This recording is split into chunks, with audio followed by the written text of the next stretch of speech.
Streaming live, and in just a moment, there we go. Here with Bob Tassone. Good morning, Bob. Happy Wednesday. Hey, good morning. I see you got your Rotary Club shirt on this morning. Yeah, I'm cash today. I'm getting ready to go out of town. That sounds like you got a little trip planned. Yeah, gonna cool it up at Cape Cod, Cape Massachusetts. Cod, no kidding. All right, well, that's where my family is from, man. Where are you Oh, going on really? Cape Cod? Yeah. Where are you going there? What's your We destination? go to South Yarmouth. South Yarmouth. All right. Yeah.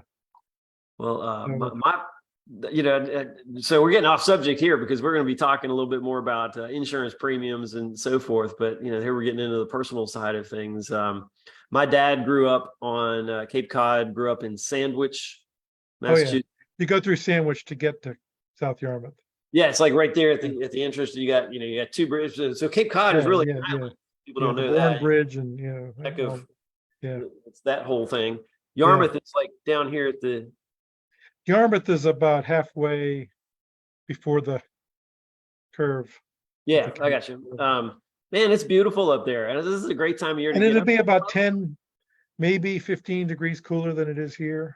I'm sure, and you got cool Atlantic Ocean breezes coming. Usually pretty good. That's great. I've been looking. I love Williamsburg, and I like living in the South because I was born in New Hampshire and don't really remember it that much, but we learned to ice skate on the frozen ponds that were in New Hampshire, and somehow or another we learned to swim in these frozen ponds as well. Of course, they weren't frozen when we learned to swim, but I have a feeling if I went back in there now, I would feel like, you got to be kidding me. I swam in this, but it's pretty cold year round. Yeah, year round. Yeah. I mean, it's just 55, 60 degrees tops. Right. So we loved it when we were little kids, though, I guess. It'll cool you off for sure. Yeah, but I mean, right now we're having some heat right now in Williamsburg, and it would be nice to kind of get up there to some cooler weather. So I'm a little jealous that you're getting to take that trip. I've still got family that still lives up there. So do I. That's why we go. I tell you what, while you're up there, go to family up there. Go to visit Yak Arts on the route, and I think where's Yak Arts? He's that's my Uncle Bob's place, and it's just this kind of cool eclectic shop. He's got all kinds of crazy stuff. So what town is it in? Well, you can tell me later. I gotta Google it. I'm gonna have to Google it. Google's a wonderful thing. I can't think of the name of the town right. Yak Arts International, Orleans. He's in Orleans. I don't know if you'll get out that far, but I worked for him one summer. It was like a gift shop, an art shop. It's a kind of eclectic gift shop. It's just they're all over the from place, all over the world. Yeah, but they got plenty of that stuff up there. I mean, it's everywhere. Oh yeah, I mean it's a good place because people come out from Boston, and go check things out, and they got to get out there for a little getaway and stuff. I worked in Provincetown. Oh yeah, that's way out. Yeah, that's all the way out there at the end. It's an artist community, and it's definitely different. Yeah. But just Cape Cod's a cool place. Well, I'm glad you're getting to go up there. That's pretty cool. I look to hear from you. I look to hear about your adventure when you get back. Okay. Sounds good. Today, you want to talk a little bit about we're in subject matter of inflation. Fortunately, the Fed has done some things here with interest rates, and they're playing their little voodoo science with mortgages. Fed does not affect mortgages, but mortgages are affected by what the Fed does.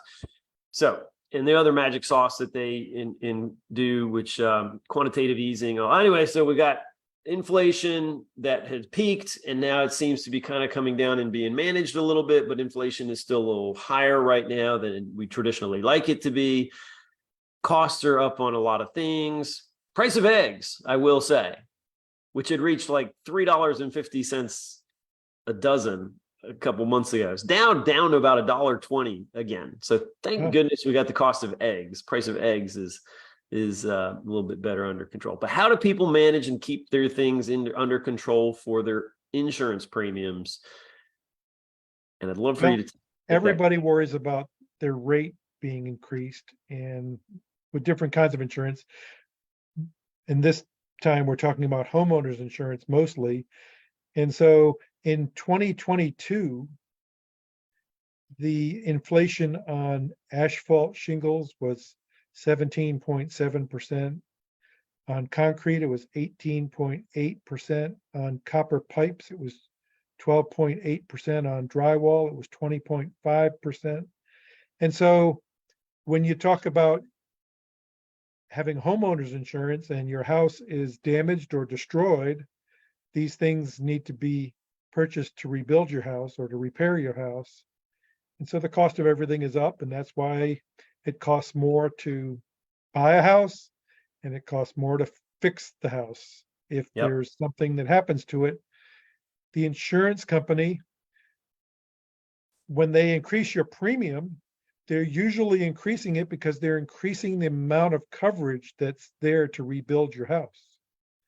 In other words, if your house is insured for 250,000 and they say, well, now it would take 300,000 to repair it, it may not be a rate increase that causes your premium to go up. More likely, it's the amount of the insurance that's being provided on your house Right. has gone up. And you can't do anything about that. They're not going to underinsure your house. So, I mean, you can shop around, you can call different places, but the cost of everything is going up, and the valuation on your house to rebuild it is going up. And that valuation is usually higher than the cost of buying a house that's already been put together and is on the market. And we've seen that. It's kind of been that trend over the last few years. Cost of building is higher than cost of buying, so in many cases. Yeah. But there are little things that you can do within the scope of the what you provide for insurance that can help mitigate some of these Well, costs. the biggest thing to look at, first of all, I've talked about this before. When you make a claim on your homeowners or your automobile insurance, the insurance company understands this, and they can tend to try and get that claim back to you in premium. Yeah, And especially if you have repeated claims, they will really sock it to you on that makes rate sense. because you're making claims. And so if you have the highest deductible that you could stand to have will not only lower your rate, but it will also reduce the temptation to make a small claim. Right, that makes sense. And those small claims can affect you just as badly as the large claims when it Okay. comes to rate. So I suggest, it used to be it was a $500 deductible or $1,000 deductible. Now I usually start at $2,500 deductible. If it's a larger property, a larger house, like $500,000 home or more, I'll do a $5,000 deductible, or even a $10,000 deductible if it's a really large home purchase. Okay. And that Because helps. I mean, if you're buying a house for $700,000, you should have $10,000 in an emergency fund. I mean, Fair enough. why Yep. are you buying a house for $750,000 if you can't put your hands on $10,000? Agreed. Yeah, you're usually in a different financial status when you have those kinds of homes. That's correct. So get the highest deductible that you can stand to get, because I mean the biggest reason is because it just reduces that temptation to make a claim for something that is minor. Absolutely. All right. I like the strategy. I like the Okay. strategy. The other kind of deductible that you have to deal with, though, is storm deductibles. And there's 3 different storm deductibles that you will hear about when you're quoting homeowners insurance. The first one you'll hear about is wind, hail. Okay. The next one that you'll hear about is named storm. Hmm. And then the next one you'll hear about is hurricane. So wind, hail at 1 or 2% can raise your deductible because you had a thunderstorm that damaged your house. Hmm. If it's a wind, hail deductible versus a named storm deductible is only going to come into play if that was like a tropical storm that went over and caused that damage. A hurricane deductible is only going to come into play if the storm was still a hurricane when it caused the damage. So of those three deductibles, the one that's most desirable is the hurricane deductible. The one that's least desirable is the wind hail deductible, because even a popcorn thunderstorm could create damage under a wind hail deductible. Okay. What Okay, kind of, so and what kind of deductibles are we talking about here? usually, and these deductibles are required by the insurance company. They're usually based on where you live. So the closer you are to the coast, the closer you are to tidal water, you're going to have more requirements for these deductibles. Whereas the more you go inland, you won't even hear about them. You go to the other side of I-95, they don't have to deal with these Yeah, makes sense. because the storms, hurricanes are not as devastating further inland. Tropical storms are usually not as devastating further inland, although they can be, but they're required along the coast. So when you're talking to an insurance agent and he says it has a wind hail deductible, ask him, do I have the option of having a hurricane deductible? And that's in lieu of the Well, one or the other, or you have yeah, to have, one or the other, because sometimes the insurance company will offer either one, and you're better off with the hurricane deductible. And usually there's not that much of a difference in the premium. well, I'm glad to have this little So, bit of wisdom in this. so I try to write a hurricane deductible anytime that I can, where a storm deductible is required. Okay. Okay, so, I mean, and then you get into all different, the definitions of what is a hurricane, what is a tropical storm. I mean, you can look at that on your policy, but um, but in general terms, a wind hail deductible. I mean, just about any thunderstorm could come into play on a Yeah. wind hail deductible, because it's the wind that really takes the shingles off your house or knocks a limb into your house, or hailstones can damage your roof. Not very common around here. We don't have hailstorms like that very often. Midwest, they have them a lot. Right. So, Right. so I mean, that's the way to keep your premium low, is to look out for your deductibles. Keep your regular deductible as high as you can stand it. And just to give you an example, okay, so I've got a $275,000 house that I was quoting yesterday, with a $2,500 deductible versus $1,000 deductible. It was a difference of about $100 a year, Okay. from 1054 to 1143 for the $1,000 deductible. So you're saving about $100 a year. It doesn't sound like much. Maybe, you feel better having $1,000 deductible. If that's what you want, it's up to you. But if there's $2,000 worth of damage to your house, you have $1,000 deductible, you're going to be tempted to make a claim, versus a $2,500 deductible, you're not going to be tempted to make a claim. Interesting as you It's better to have that highest deductible you can stand. I'm with you on that, and I like where you're going with the protect your the goal of what you're offering is to help people understand how to protect their assets, how to protect themselves in the case of catastrophic type of situations, for sure. But you want to make sure that people have and are making smart choices with their insurance so that they're covered without putting themselves in jeopardy.